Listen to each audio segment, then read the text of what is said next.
Don't you just love pot-bellied stoves and fireplaces? I do. There's nothing so cozy as to sit in front of them and hear the crackling of the fire. But you know, they can be dangerous too, and that's why when you work with them, you need to use things to protect you. And that's why I have a glove on for picking up the logs. You don't have to do that, but I kind of like to just in case I get slivers. And also the other reason that the glove is good is for opening the door, because you see the door is made of cast iron, and so the heat travels on it and it's very hot. Let's see. Oh, actually I don't need to put any more in. There's already enough in there, so I won't. But you know, sometimes you do need to check your fire and maybe jiggle the logs around so that they get down closer to the hot coals to burn better. And so when you do, you should always use something cast iron, because otherwise if you used another log or a stick, they can actually start to burn, and then the sparks can come out and they can catch your furniture or your carpet or something on fire. So it's very important to use your head and then also use special tools to protect yourself.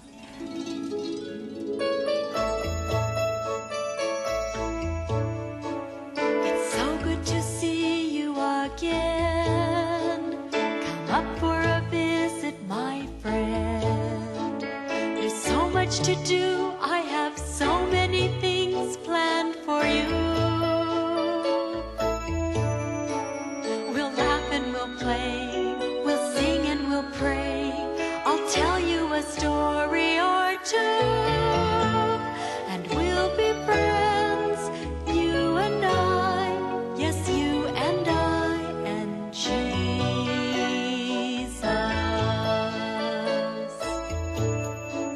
I'm happy you're here once again. It's so nice to have you as my friend.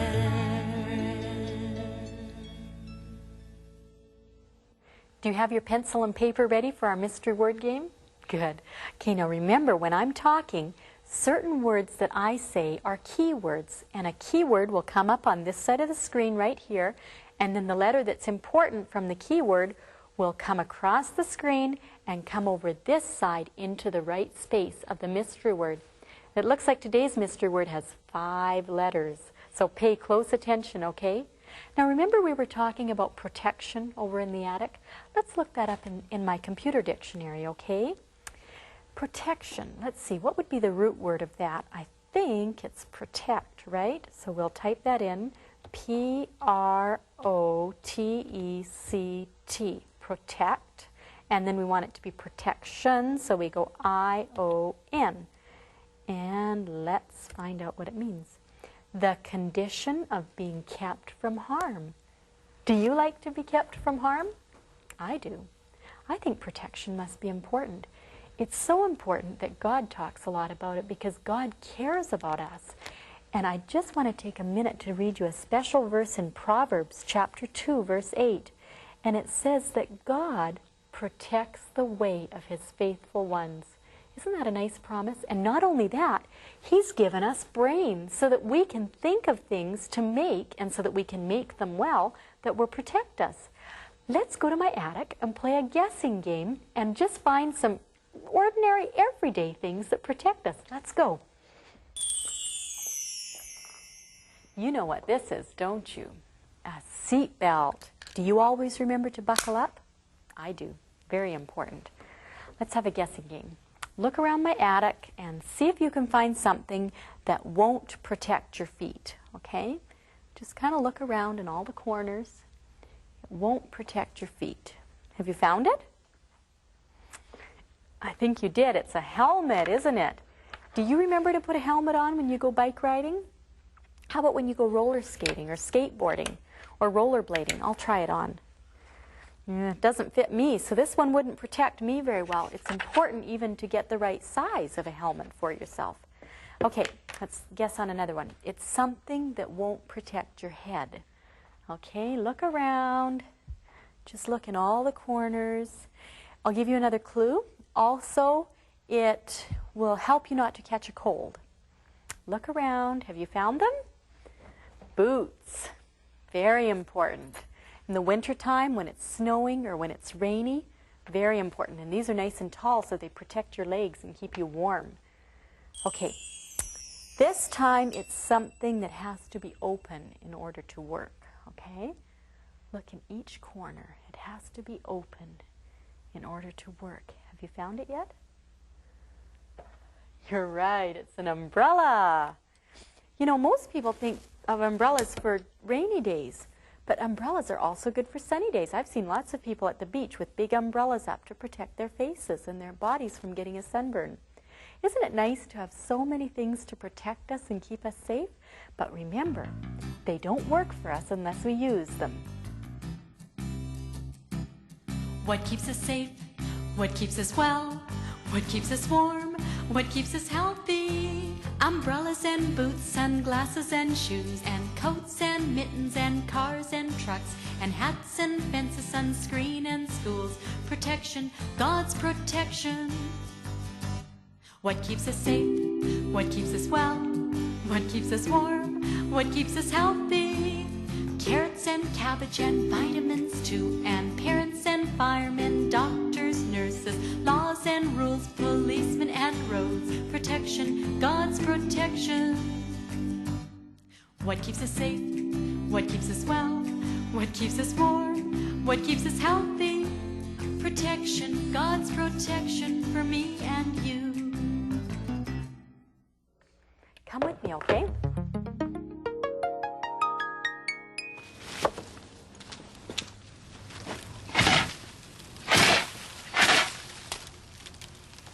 Hi, I'm Janice. What's been happening here?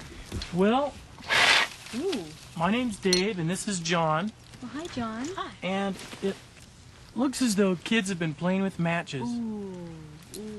Well, you know, my friends and I are just walking on our way to the fire department. I'd like you to meet them. How do you do? And are you a real fireman? Yes, I've been a firefighter for about 15 years. I happen to keep my protective equipment in the back of my car as well as an extinguisher. You never know what's going to happen. You can help with an emergency alongside the road or a fire. You never know. Well, you know, we've been talking about protection and safety today, so it sounds like you really believe in being safe and carrying those things with you all the time. Absolutely. Tell me about the extinguisher. Can anybody have one of those? Certainly. You probably will find this in your kitchen, or lots of people carry them in your cars. You can buy them anywhere around town. And what you want to do is, when you put the fire out, aim at the base of the fire and in a sweeping motion, put out the fire. And it has chemicals in it that put the fire out. Yes, it does. And so kids should tell their mums and dads to get one of those. Yes, they should. They should at least, for sure, keep one in their kitchen, and maybe keep one in their car or boat, too. Oh, yeah, those are good ideas. What can you tell us about your suit and what you're wearing? These are my boots, and with these boots, they protect you from nails or any type of hot ashes. These are my turnout pants, my coat, my gloves, my goggles, and helmet. Right, and that helmet, it looks pretty tough. Can John try it on? Absolutely. I know kids like to try on fire helmets. Tell us a little bit more about, like I see there's these flaps hanging down. Tell us more about that flap in the back protects your ears from heat and your neck.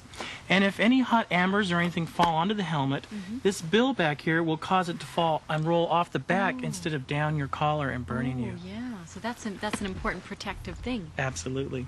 Well, what kind of safety rules could you tell my friends? I'd say number one, never ever play with matches or lighters. And if you see any other children playing with matches or lighters, go tell an adult or a parent right away. That sounds like an important rule. John, tell me something. Have you ever played with matches or lighters? Nope, I always follow my dad's rules. That's great. I hope my friends will do that too. He's wise. You take note of that. And are there any other safety rules you can tell us? Absolutely. In the kitchen, if you ever see anything on fire on the stove, what you want to do is turn the gas off right away. And put a lid on top of it, which will smother it. And of course, number one, call the fire department right away. Because they're there to help us, aren't they? Exactly. Well, thank you very much, Dave and John, for sharing these safety rules with us. We really appreciate you taking the time to do that. It was a pleasure. Thank you. We'll see you. Bye. Let's go. Hey kids, if you love all the fun things you get to do with Janice and her friends, you'll flip over this. It's Janice's activity book. Loaded with fun, this book teaches scripture through mazes, puzzles, dot-to-dot games, coloring, and more.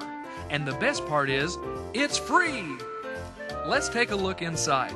The scripture on this page says, Jesus Christ is the same yesterday, today, and forever. Now, let's circle the pictures that are the same. That's right, you've got the idea. There are many more fun-filled activities in this book just waiting for you. By the way, did I mention it's free? To get your very own copy, have your mom or dad write to Janice's Attic Activity Book, care of 3ABN, P.O. Box 220, West Frankfort, Illinois 62896, or call 1-800-752-3226. Don't wait, order yours today. God has given loons a special instinct to know how to protect their babies. When it comes time to choose a nest, they often choose to make a nest right near the water's edge. And so they gather together bits of weeds and grasses and leaves, and they form a little nest, and then they lay eggs. Now they always lay 2 eggs, and the eggs are kind of a brownish, greenish, speckled color. And then they lay them into the nest and cover them over with grasses and weeds, and then it comes time to sit on the eggs and keep them warm. And they sit there for 30 days. The mother and the father loon take turns sitting there. And while they're sitting there, they have to be constantly on the alert for dangers, because raccoons are an enemy that would love to eat some tasty loon eggs for dinner. Otters are another enemy. And another enemy is Mr. Skunk. And if the loons see one of these enemies coming near the nest, right away they jump into the water and swim just as far away as possible, so that the enemy animal, like the skunk or the raccoon, won't know where the nest is, and it will distract them away from the nest. Well, pretty soon it comes time for hatch day. After 30 days, it's hatch day. Now, do you have a hatch day? No, you don't. You have a birthday. Well, on hatch day, those little loons just peck their way out of the eggs, and then once they're pecked out, they're just all wet and sticky, but within about, maybe an hour or so, their wings are all fluffy and their feathers are all fluffy, and they're just the cutest little ball of fluff you can ever imagine. And believe it or not, they can swim. Just within a few hours after their birth, they can swim. Now, I know you couldn't do that, but they sure can. But even though they can swim, they do get tired quite quickly. And so then the mother or the father will come very close and let them hop onto their back and go for a piggyback ride. And they'll swim, the mother will swim for a long ways with her babies up on top of her back. Now, you know, God has given the loons another thing that really makes it easy for them to swim and to stay in the water well. A special tool. Their feathers are so close together that it makes them waterproof, so that the water can't get in and drag them down.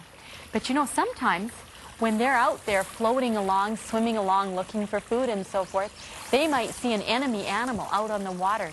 And so God has given them a special trick to protect themselves. They squish their feathers together just even tighter than ever, and it squishes out all the extra air, because the air that was trapped up in the feathers also made it so that they floated better. And so they squish the feathers together to squish out the air, and then that makes them start to lower down into the water. Then they push all the extra air out of their lungs, and that makes them even less buoyant, and they go down, down, down under the water. So maybe sometimes just a little bit of their head is showing, and then that way they're hidden from the enemies. I think God is so wonderful to give the loons and all the animals the ways that He does for protecting themselves. The animals know how to protect their children. The animals know God taught them to love and care. There is danger around, and food must be found. Who'll keep them safe and sound? They need to be warm, secure in the storm. Who'll keep them safe and sound? The animals know how to protect their children. The animals know, the animals know. God taught them to love and care. God taught them to love and care. Well, Officer Hiller, I'd like you to meet my friends. Hi. And can you show the kids your badge first off? Sure. Isn't that neat? It says Conservation Police. Tell us what a conservation police officer does. Janice, mainly what I do is I protect the lands and the waters, and I make sure that people don't harm them or abuse the lands and waters, so that when kids get older, they'll have lands and waters to enjoy themselves. Sometimes people catch too many fish, or they may shoot too many animals, and that's where I get involved. Or sometimes people may chop down trees, they may drive spikes in the trees, so I deal with a little bit of both the animals and the forest and so on. What about baby animals in the springtime? Well, unfortunately, everybody, it's hard for people to pass up a cute, Cute. baby animal. I know. The best thing they can do, though, is leave it in its natural state.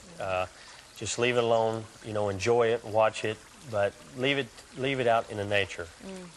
What about if you find an animal that's injured or something?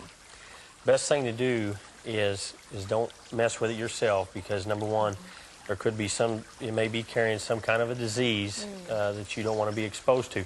Best thing they can do is get a hold of their local authorities, and they will either pick the animal up themselves, or they'll contact somebody who's trained in handling the animal and also is trained in how to feed it and take care of it and raise it up until it's strong enough to be released to the wild.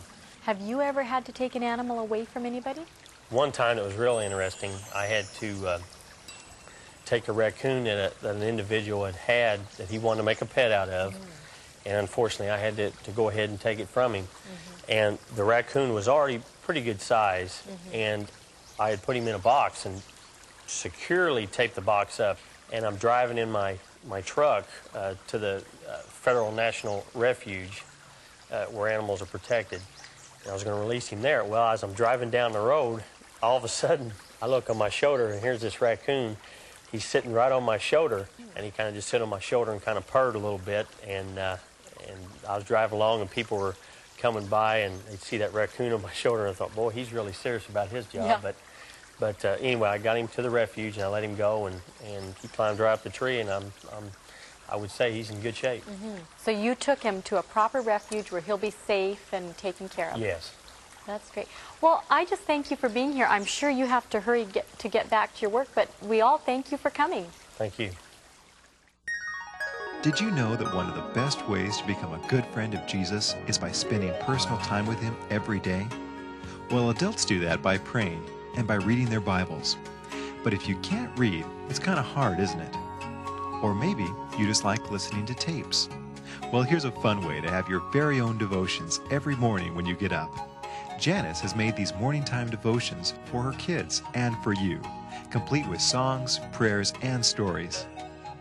For more information, have your parents write to Morning Time Ministries, Box 208A, Kitwanga, that's Kitwanga,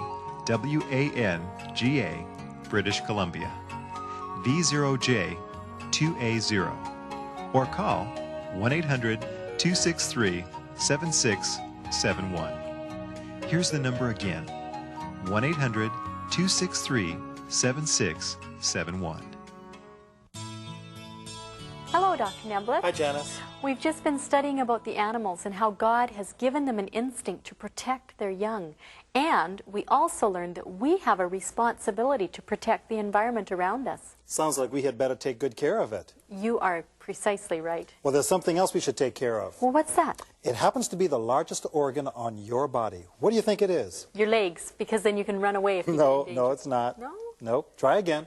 Your hair, because you have so much of it. People have a lot of hair, but that's not it. You want me to tell you what it is? Yeah. It's your skin. My skin? Your skin. Oh, well, it is everywhere. Did you know your skin was an organ? No, I never knew that. It's very important, too. Let me show you. Okay. If you did not have skin, you would look like Frank over here. Ooh. All of your muscles would be exposed, and you would be in a lot of trouble. Ooh, that would probably be uncomfortable. Not only that, the skin does something very important. Let me show you with the orange right here. This is the skin of the orange, and I'm going to take it off. Okay, what do you see? The bare orange underneath, the real orange. Well, what do you think would happen if it did not have the skin? Oh, it'd get all dried out and probably go moldy really fast. Would you want to eat an orange that looked like that? No. I don't think so. No. What about bugs? Do you think bugs would have an easier time getting in if it had the skin on top of it or if the skin was off? Oh, this way for sure. They'd gobble it up right away. That tells us a couple of the very important things about our skin. My skin just isn't a big, big bag. I'm not walking around in a big, big bag. Protects me from the weather, helps control my temperature. It keeps me all together. This is no ordinary bag. My skin just isn't a big, big bag. I'm not walking around in a big, big bag. It senses things around me. Fingerprints give identity. It feeds me vitamin D. This is no ordinary bag. My skin just isn't a big, big bag. I'm not walking around in a big, big bag. My skin just isn't a big, big bag. God made my skin more than a big, big bag.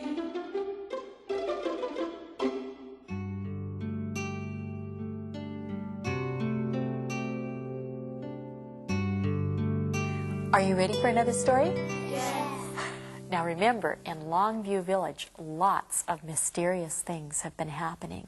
There were the noises in the cave, and then the things like the boat and the horse disappearing, and the old widow who got the food given to her and she didn't know who it came from, and so many things. And now, old Peter MacDonald is mystified over who has cleaned his house. Well, Roy and his father and uncle are still standing there, but they're getting so tired, and they really want to stay and visit Peter more because Peter is so excited, but they decide to go because they're just so tired they need to go. And as Roy drug himself home to bed that night, all of a sudden he said to himself, "Why didn't I ask Peter MacDonald what they made him for supper? Why didn't I ask?" Because remember, he had sniffed something in the air, but he couldn't figure out what it was that he had sniffed. He should have asked. Well, the next morning, they all got up late, because remember, they went to bed really late after their hike. And they all got up late, and they were kind of eating their breakfast kind of slow, and all of a sudden, in burst through the door Spinster McKay. She was 70 years old, and she just came flying in that door. Mr. Wallace, you'll never believe what's happened. I'm so upset. She was just as mad as an old hen. Someone had stolen her peat. Now, in Scotland, peat is very important because it's what you use to heat your houses with, and you kind of cut it, and then you let it dry, and then you can use it to burn it for heating your little houses. Well, of course, an old woman like her would be very upset if someone stole her peat, and I guess she had gone out to the fields, and she had cut it, and she had it out to dry, and then she had gone back to get it that very morning, and when she got there, it was gone. 6 basketfuls of it were gone, and she was upset. Well, Roy was just, his ears were just a-flapping. He was trying to imagine who had done it. And he finished his breakfast just as fast as he could, and he was just going to get out there and find out who did it. And on his way, when he was walking out to the peat fields, he met Oscar and Bruce. And so they helped him. They searched everywhere. But do you think they could find any peat? Not even any of it. None of it. And so they were very discouraged. But you know, what else could you do? And Roy said to them, he said, do you think it has anything to do with the people in the cave? And Oscar and Bruce just laughed. They said, Roy, do you think people in a cave would want Pete? And besides that, Roy, there's nobody in the cave. We searched. So Roy went back to his uncle's store, and would you believe he just gets in the door of the store, and there's his uncle with another story. The Pete was at Miss McKay's house, all neatly stacked right behind her house. Who could have done it? Who would have done it? Was the question that everybody was asking. Well, Roy, he was just stumped. Who did it? So he decided to go for a walk. Well, he went out walking and he got down to the beach, and there was old Corky. Well, old Corky was actually, his real name was John McCorkindale, but that's a long name, isn't it? And so they all called him Old Corky. Well, Old Corky was just the best one to talk to. He had so many stories, and he was out working on his boat trying to tar it to make it waterproof. And so Roy went and just started talking to him and listening to his stories, and he even actually started to help Old Corky because he thought he should help him. Well, by and by, as the afternoon went on, Old Corky's back started to get so sore, and he said, I'm going to have to quit. I'm going to finish it tomorrow, Roy. Thank you for helping me, but I've got to go home. I'm not feeling good. His rheumatics were getting to him, as he called them. And so poor Old Corky felt so bad that Roy even had to help him hobble home. He had to kind of lean on Roy's shoulder. Well, the next morning, Roy woke up early, about 5 o'clock, and all of a sudden he had a good idea. He thought, I know what I'll do. I'll go down to the beach and I'll finish putting the tar on Corky's boat for him, and then it'll be a surprise for him. So he jumped out of bed, and he had never woken up so early before, and he threw on his clothes, and he was so excited, and he went racing down to the beach. And he pinched himself, and he rubbed his eyes, and he looked. There was the boat finished. Are you wondering who did it? So was he. Next time, we'll find out more. Have you been paying attention to our mystery word? It was an easy one today, wasn't it? Safety. I'm so glad that you're safe and that you're able to watch today. And I'm looking forward to seeing you next week.